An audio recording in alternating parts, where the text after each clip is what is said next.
এই যে আমরা হরি ভজন করছি, এ ভজন করলেই আমরা চিন্ময় জগতের স্তরে এসে যাব।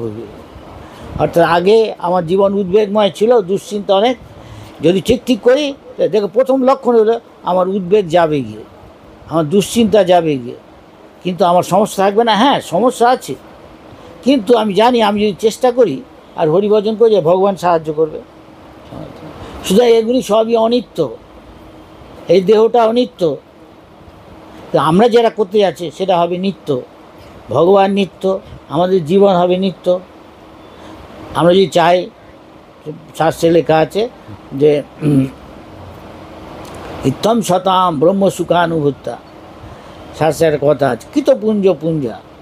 তার মানে শ্রীমদ্ ভাগবতমে ব্যাসদেব বলছেন, সুখদেব তার ছেলেও বলছেন অনেরা কিনা, যারা কৃষ্ণের সঙ্গে লীলা করছে, খেলা করছে, কৃষ্ণের গোপীরা কৃষ্ণের সঙ্গে নৃত্য করছে, গান করছে, খেলা করছে, পিকনিক করছে, গোপ বালকরা শ্রীদাম সুদাম বসুদাম, বা গোপীরা, বা মা যশোদা, নন্দ বাবা। আমাদের যদি ইচ্ছা থাকে আমিও ওইখানে গিয়ে যোগ দিই। দেখুন, নিজেকে জিজ্ঞেস করে, আমাকে বলতে হবে না। থাকে কপটতা না থাকে, সত্যি সত্যি চাই, তাই তার জন্য আপনাকে মূল্য দিতে হবে। মূল্যটা হলো এই, কলিযুগে খুব কঠিন, অন্য যুগের তুলনায় সব লোক পাপ করছে, কিন্তু একটা খুব সহজ করে দিয়েছে, ভগবানের নামের মধ্যেই ভগবান আছে। সুতরাং ভগবান পরম পবিত্র। আপনি যদি তার সঙ্গে সবসময় সঙ্গ করেন, তাকে ডাকেন, যেমন বাচ্চা ছেলে মেয়ে অসহায় সরলভাবে ভগবানকে ডাকেন, আমরাও যদি সরলভাবে ভগবানকে ডাকি, সমস্ত জগৎ ভক্ত হতে গেলে সবাই তারা যেহেতু অসুর, সে তার পাপ কাজ ছাড়বে না। সুতরাং সে আপনাকে ব্যঙ্গ করবে, আপনাকে লাঞ্ছিত করবে, আপনাকে অপমান করবে, যাতে আপনি না করেন। কেন? ও করতে পারছে না। সুতরাং সবাই সত্য, এবং নিজের বাপ মা অনেক সময় অসুর, সত্য হয়ে যায়। এসব সহ্য করতে হবে। চৈতন্য মহাপ্রভু শিক্ষাষ্টাকে খুব সংক্ষেপে, আর ভগবদ্গীতায় কৃষ্ণ একটু বেশি করে বলেছেন। এখন সব কিছুরই আদর্শ প্রশ্ন, আদর্শ উত্তর আছে। তাই ভক্তি জীবনের যা কিছু আদর্শ প্রশ্ন, তার আদর্শ উত্তর আচার্যরা দিয়েছেন। বিশেষ করে প্রভুপাদ লাস্ট শেষ, সেখানে প্রভুপাদ সকলেরই শিক্ষা গুরু।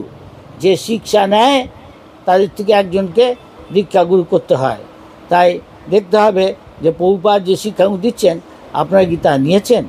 দেখুন, আমি বলে যাব গিয়ে। তাই এই ভগবত ধামে যেতে হলে এরা সবচেয়ে প্রথম প্রয়োজন। ভক্তির 64টা অঙ্গ আছে ভক্তি করার, অনুশীলন করার। তার প্রথমটা হচ্ছে খুব ইম্পর্টেন্ট। তার মধ্যে 9টা প্রধান, 9টার মধ্যে প্রথমটা খুব প্রধান। মন দিয়ে যারা সাধনায় উন্নত বা ভগবানকে অনুভব করেছেন এবং প্রভুপাদ তার কথাগুলোকে শোনা। আমি বলে যাচ্ছি, মনে রাখবেন, এবং এগুলি তারপর প্র্যাকটিস করবেন। এই জন্য আমাদের সাধনা চার্ট আছে, এগুলি করলে তখন আপনার এই দীক্ষাটা বৈধ হবে। তার আগে আপনি প্রবেশনে করে যান গিয়ে, আপনাকে উৎসাহ দেওয়ার জন্য। তাই আমাকে বলেছে অনেক, প্রথমে কেন আসতে, কেউকে মালা দিতে, কেউকে দীক্ষা দিতে। কিন্তু এটা খুব কেন বলে সিরিয়াস। যারা গম্ভীরভাবে এটা নেয়, সরল চিত্তে এবং গম্ভীরভাবে, যে এর ফল কী, পরিণাম কী হবে যদি না করি, তাহলে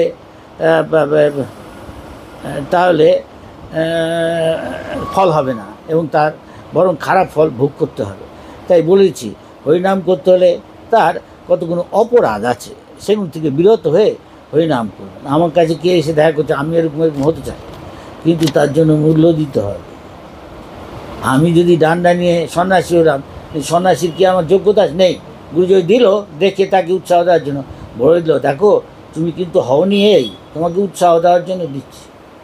তাই আমাকে আসার আগে যা বলেছে আমি তাই বলছি, আমি উৎসাহ দেওয়ার জন্য, তাই সান্ত্বনা দেওয়ার জন্য, যেন উৎসাহ পায় কাজ করতে দিচ্ছি।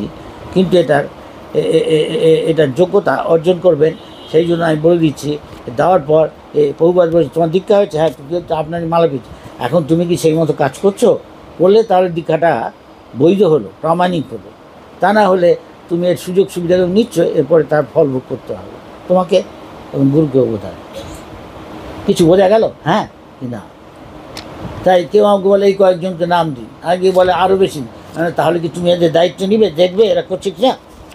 হ্যাঁ বলছো, ঠিক আছে আমি দিচ্ছি, তোর দেখতে আমার কিছু বোঝা যাচ্ছে?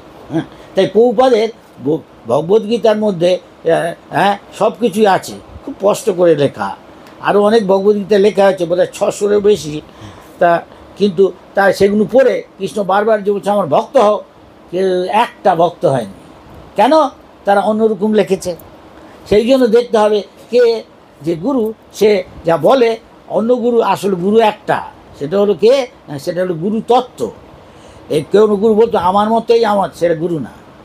গুরু মানে কৃষ্ণ যা বলেছে আমি শুভাও তাই বলবো, তাহলে সে আমি নিজের জীবনে যদি পালন করি তার একটা কথাটা প্রভাব খুব হবে, বুঝছেন?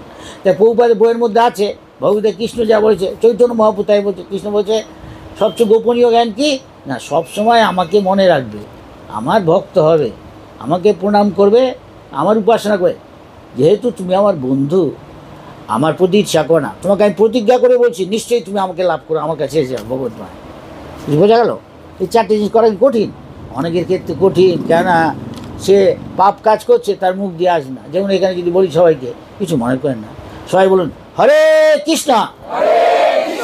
দেখুন অধিকাংশই বলছেন, মনে হয় কিছু কিছু হয়তো বলছেন, কিছু মনে করেন না। যার যেরকম শুদ্ধতা তার মুখ দিয়ে আসছে। এখানে কপটতা করলে ধরা পড়ে যাবে। আপনার খিদে পেয়েছে, হ্যাঁ, খাবার দিলে যাই দিক, ভাত ডাল দিল, পাতা ভাত জলের বড় দিলেও ভালো লাগে। অন্যকে জিজ্ঞেস করতে হয় না আপনি তুষ্ট হচ্ছেন কিনা, খেয়ে সুখ পাচ্ছেন কিনা, আপনার খিদে দূর হচ্ছে কিনা।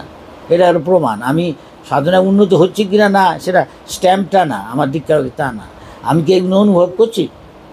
হ্যাঁ, ওই যে বললাম আজ যে একটা, তার উদ্বেগ থাকবে না, যদিও তার সমস্যা আসবে, ঠিকই বিপদ আসবে, তখন ভগবানকে ডাকলে সে যেরকম শরণাগতি করেছে সেই জন্য ভগবান তাকে সাহায্য করবে। চারিদিকে আগুন লেগে গেছে, গোপ না, গোপদের গরুর চারিদিকে বনে জঙ্গলে গেছে, আর গোপ ভালো বলেছে কৃষ্ণ তোমাকে ছাড়া আমরা কেউ যাই না, তুমি আমাদের বাঁচাও সব সময়, তাই তোমার আমরা তোমার উপর নির্ভর করে থাকি, তোমার কথা মতো আমরা চলি, আর কেউ কথা মতো। তা এখন আমাদের কী অবস্থা হবে? চারিদিকে আগুন লেগে, তুমি আমাদের বাঁচাবে না? কিছু বলে কোনো চিন্তা নেই, চোখ বোঝো, যে চোখগুলো কৃষ্ণের কথা মতো শুনলো, কৃষ্ণ হা চোখ খোলো, আগুন না। এখন বাইরের লোককে বলবে এরা আজগুবি সব গপ্প কথা, বাড়িয়ে টাড়িয়ে বলছে। ভক্ত তা ভাবে না, জানে কৃষ্ণ 7-8 বছর হলো পাহাড় তুলে ফেলতে পারে, 7 দিন 7 রাত, কেন তিনি ভগবান, তাদের কিছুই না। কিন্তু বাইরের লোক ভাবে আরে পাহাড় তুলে হয়তো একটা পাথর টাথর তুলেছে, বাইরে। ভক্ত তা না, ভক্তর অনুভূতি আছে, যার উপলব্ধি আছে, ভগবানের কথা মতো চললে ভগবান তাকে ফল। আর অন্য চলে না, তাই বিশ্বাসে মিলায় বস্তু তককে বহুদূর।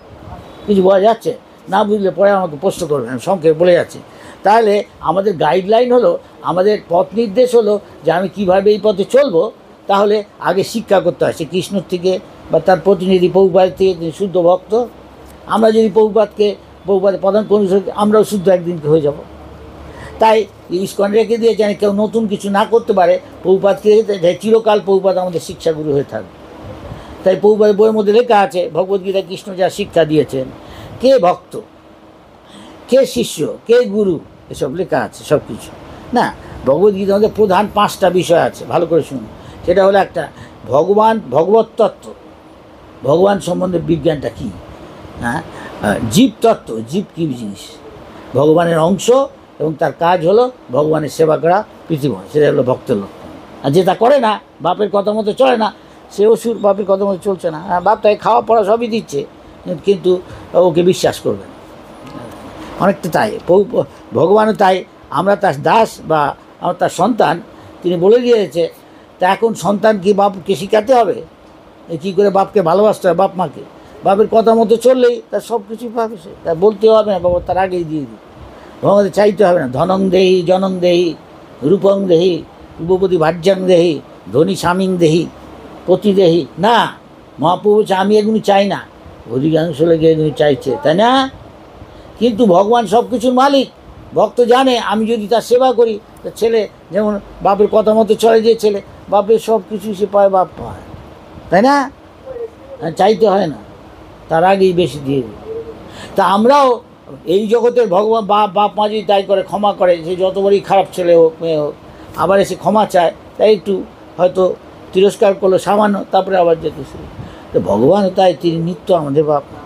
তা আমার যেরকম বিশ্বাস তা আমার তা সেটা প্রতিফলিত আমার কাজের দ্বারা, তার কথা মতো চলছি।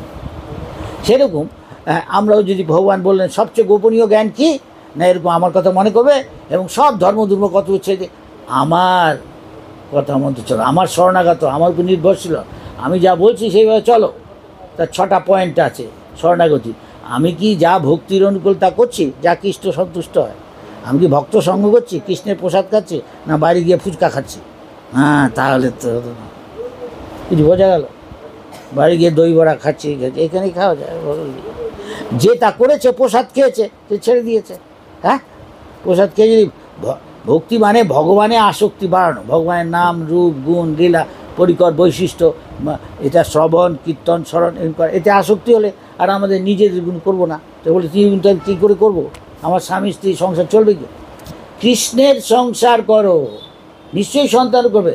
ভগবান আমাকে একটা বৈষ্ণব সন্তান দিন, তার কথা মতো চল নিশ্চয়ই দিবে। কিছু বোঝা যাচ্ছে? হ্যাঁ, তো এইসব ভগবদ্গীতায় লেখা আছে।